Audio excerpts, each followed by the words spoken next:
दोस्तों नमस्कार, मैं रविंद्र चंद्र गुप्ता। आप सबों का वीडियो में स्वागत है। दोस्तों आज संपादकीय में अराजकता का पर्याय न बने और सहमति। दोस्तों बीते दिनों दिल्ली के जंतर मंतर पर धरना प्रदर्शन करने और 20 जुलाई को संसद का घेराव करने वाली कॉकरोच जनता पार्टी यानी सीजेपी ने अपने आंदोलन पर भी फिलहाल भले ही विराम लगा दिया हो, लेकिन उसने ऐसी किसी मुहिम को फिर से शुरू करने की धमकी भी दी है। सीजेपी को विपक्ष के कई दल दबे या खुले रूप से समर्थन दे रहे हैं। सीजेपी का यह धरना प्रदर्शन शिक्षा मंत्री रहे धर्मेंद्र प्रधान के इस्तीफे की मांग के साथ शुरू हुआ था। बाद में उनकी मांगों को सूची लंबी होती गई और सरकार पर दबाव भी बढ़ता गया। अपनी मुहिम में शुरुआती सफलता से उनके हौसले इतने बुलंद हुए कि वे इस माहौल को बनाए रखना चाहते हैं। इस संगठन को उन राजनीतिक दलों की पूरी तरह साथ मिली जो प्रधानमंत्री मोदी और भाजपा को परास्त करने में पूरी तरह नाकाम साबित हुए हैं। इसमें सबसे अग्रणी भूमिका उन वामपंथी दलों की रही जो भले ही अपना अस्तित्व बचाने संकट से जूझ रहे हैं, लेकिन धरना प्रदर्शन को ऊर्जा देने का ईंधन अभी भी इनमें कुछ बचा हुआ है।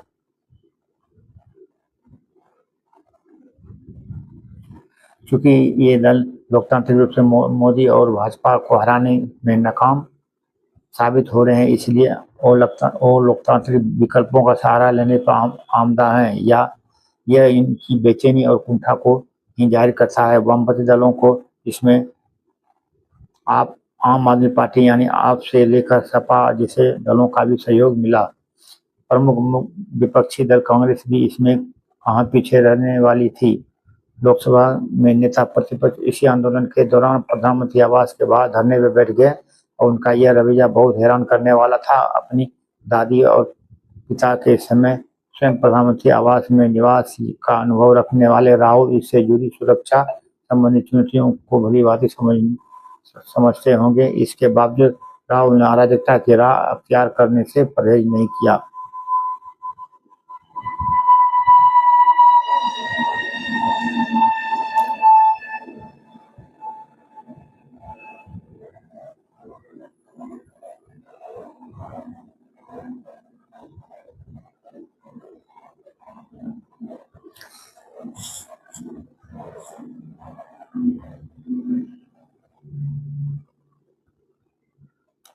यह उनकी और कांग्रेस पार्टी की कमजोर मनोदशा को ही जाहिर करता है।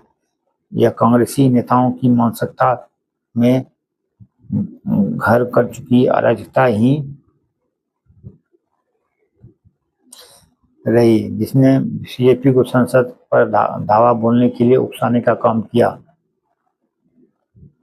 पूरे विरोध प्रदर्शन के दौरान डॉक्टर भीमराव अंबेडकर के प्रतीकों की तो खूब चर्चा हुई, लेकिन प्रतीत होता है कि आंदोलनकारी उनके आदर्शों को ही नहीं समझते। डॉक्टर अंबेडकर की दृष्टि में लोकतांत्रिक समाज में अराजक और तौर तरीकों की कोई जगह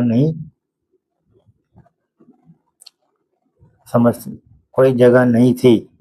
इस संदर्भ में कम्युनिस्टों की मानसिकता को उन्होंने अपने पहले ही भांप लिया था। करीब 77 साल पहले ही उन्होंने कहा था कि कम्युनिस्ट पार्टी और सोशलिस्ट पार्टी जैसे धड़ों की ओर से ही संविधान की आलोचना और विरोध हुआ है। वे संविधान की निंदा क्यों कर रहे हैं? इसलिए कि यह वाकई एक बुरा संविधान है।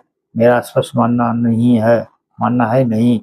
असल में कम्युनिस्टों को ऐसा संविधान चाहिए जो सर्वहारा की तानाशाही के सिद्धांत पर चले और चूंकि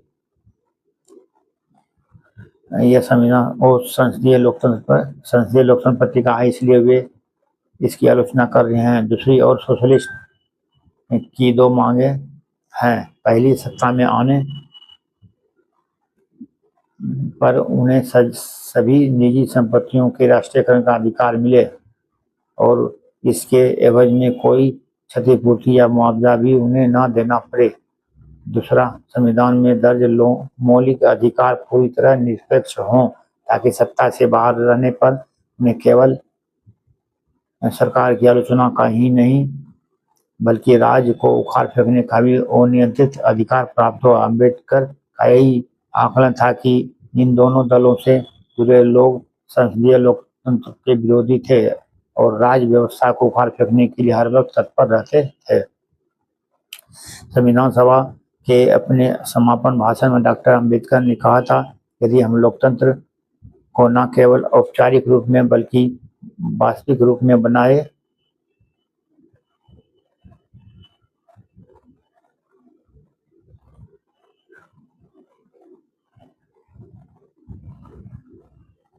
रखें, संसद में जारी गतिरोध को तोड़ने और विदेशी चंदे एवं परिसीमन से जुड़े विधेयकों पर सहमति कायम करने के लिए संसदीय कार्य मंत्री किरण रिजिजू और नेता प्रतिपक्ष राहुल गांधी के बीच हुई वार्ता जिस तरह किसी ठोस नतीजे पर पहुंचती नहीं दिखी, उससे मानसून सत्र के हंगामे के बीच खत्म होने के आसार बढ़ाए गए हैं।